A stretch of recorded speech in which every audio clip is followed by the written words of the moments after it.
আসসালামু আলাইকুম। আজ শুক্রবার 15 কার্তিক, 8 জামাতুল আউয়াল, 31 অক্টোবর। বাংলাদেশ বেতার সিলেট, সংবাদ পড়ছি আমিনুল ইসলাম।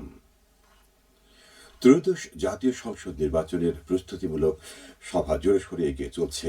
একটি অংশগ্রহণমূলক, অবাধ, সুষ্ঠু ও নিরপেক্ষ নির্বাচন আয়োজনের লক্ষ্যে নির্বাচন কমিশন প্রতিশ্রুতিবদ্ধ। নির্বাচন কমিশন সূত্রে জানা গেছে, আগামী ফেব্রুয়ারির প্রথমার্ধে নির্বাচন আয়োজনের প্রাথমিক সময়সূচি নির্ধারিত হয়েছে।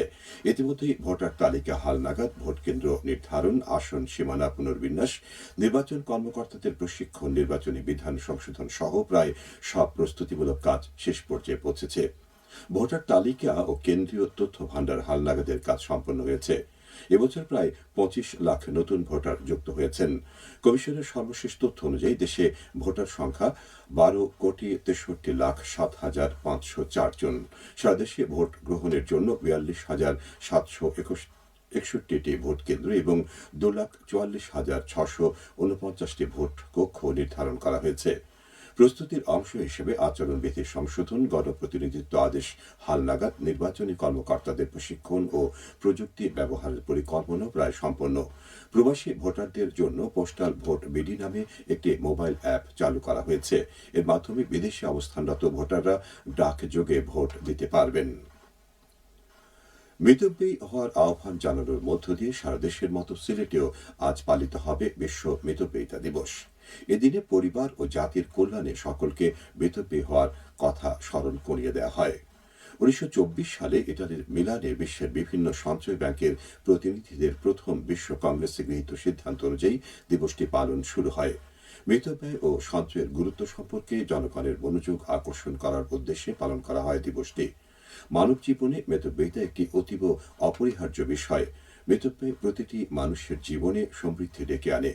আমাদের দেশের মানুষের মধ্যে অপচয়ের প্রবণতা প্রকট। এই প্রেক্ষাপটে এদেশে দিবসটি পালনের গুরুত্ব অপরিসীম। আজ বিশ্ব নগর দিবস। বিভিন্ন দেশের মধ্যে বৈশ্বিক নগরায়নের সুবিধা ও চ্যালেঞ্জ সমূহের ব্যাপারে সহযোগিতা জোরদার করাই দিবসটি পালনের লক্ষ্য। বিভিন্ন সরকারি বেসরকারি সংগঠন নানা কর্মসূচির মধ্য দিয়ে দিবসটি পালন করবে। কর্মসূচির মধ্যে থাকবে র্যালি, আলোচনা সভা ও সচেতনতামূলক প্রচারণা। বাংলাদেশ টেলিযোগাযোগ নিয়ন্ত্রণ কমিশন দেশব্যাপী মোবাইল ব্যবহারকারীদের আগামী 16 ডিসেম্বরের মধ্যে তাদের হ্যান্ডসেটের বৈধতা যাচাই করার আহ্বান জানিয়েছে। এদিন সরকার সব অবৈধ এবং ক্লোন করা ডিভাইসগুলোর জাতীয় মোবাইল নেটওয়ার্কের অ্যাক্সেস নিষিদ্ধ করবে। 16 ডিসেম্বর থেকে আন্তর্জাতিক মোবাইল সরঞ্জাম পরিচয় এনইআইআর সিস্টেমের অধীনে নিবন্ধিত বৈধ নম্বর সহ ডিভাইসগুলো স্থানীয় মোবাইল নেটওয়ার্কের সঙ্গে সংযোগ স্থাপন করতে সক্ষম হবে। মৌলভীবাজারে গতকাল শব্দ দূষণ একটি নীরব ঘাতক, প্রতিরোধে আমাদের করণীয় শীর্ষক সচেতনতামূলক সভা অনুষ্ঠিত হয়। শহরের এম সাইফুর রহমান অডিটোরিয়ামে অনুষ্ঠিত সভায় প্রধান অতিথি ছিলেন শাহজালাল বিজ্ঞান ও প্রযুক্তি বিশ্ববিদ্যালয়ের সাবেক উপাচার্য অধ্যাপক ডক্টর মোসলেউদ্দিন তারিক। সভায় বক্তারা বলেন, শব্দ দূষণ জনস্বাস্থ্যের জন্য মারাত্মক ক্ষতিকর। এর প্রভাবে শ্রবণ ও স্মৃতিশক্তি হ্রাস, শিশুদের মনোযোগ কমে যাওয়া সহ বিভিন্ন জটিল সমস্যা দেখা দিচ্ছে। তাই নিজেদের অবস্থান থেকে সকলকে সচেতন করতে হবে। জেলা পরিবেশ অধিদপ্তর এর আয়োজন করে। হবিগঞ্জের চুনারুঘাট উপজেলার নালুয়া চা বাগান থেকে উদ্ধার হওয়া বিরল প্রজাতির লজ্জাবতী বানরকে বনে অবমুক্ত করা হয়েছে। গতকাল চুনারুঘাট রেঞ্জ বন বিভাগের কর্মকর্তারা এই বিপন্ন প্রজাতিকে প্রাকৃতিক পরিবেশে অবমুক্ত করেন। ইতিপূর্বে স্থানীয়দের মধ্যে এই বানরকে উদ্ধার করা হয়।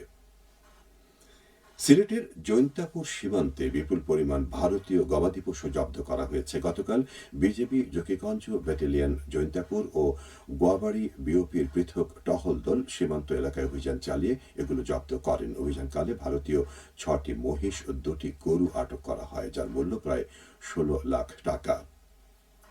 এবারে শুনুন কৃষি সংবাদ। সিলেটের গোয়াইনঘাটে কৃষকদের মধ্যে নতুন আশার সঞ্চার করেছে খরা সহিষ্ণু ও উচ্চ ফলনশীল নতুন জাতের ব্রি ধান 103। বাংলাদেশ ধান গবেষণা ইনস্টিটিউট উদ্ভাবিত এই জাতটি অল্প পানিতে চাষযোগ্য এবং রোগবালাই প্রতিরোধে সক্ষম। উপজেলা কৃষি অফিস সূত্রে জানা গেছে এই বছর উপজেলার 18,180 হেক্টর জমিতে আমন ধান আবাদ করা হয়েছে। এর মধ্যে 380 হেক্টরে ব্রি ধান 103 চাষ হচ্ছে এবং 79টি প্রদর্শনী চলছে। সবশেষে আবহাওয়া। আজ বেলা 1টা পর্যন্ত পূর্বাভাসে বলা হয়েছে সিলেট সহ পার্শ্ববর্তী এলাকার জন্য কোনো সতর্কবাণী নেই এবং কোনো সংকেত দেখাতে হবে না।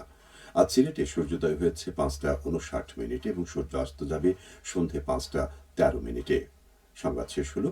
পরবর্তী স্থানীয় সংবাদ প্রচারিত হবে দুপুর 1টা 5।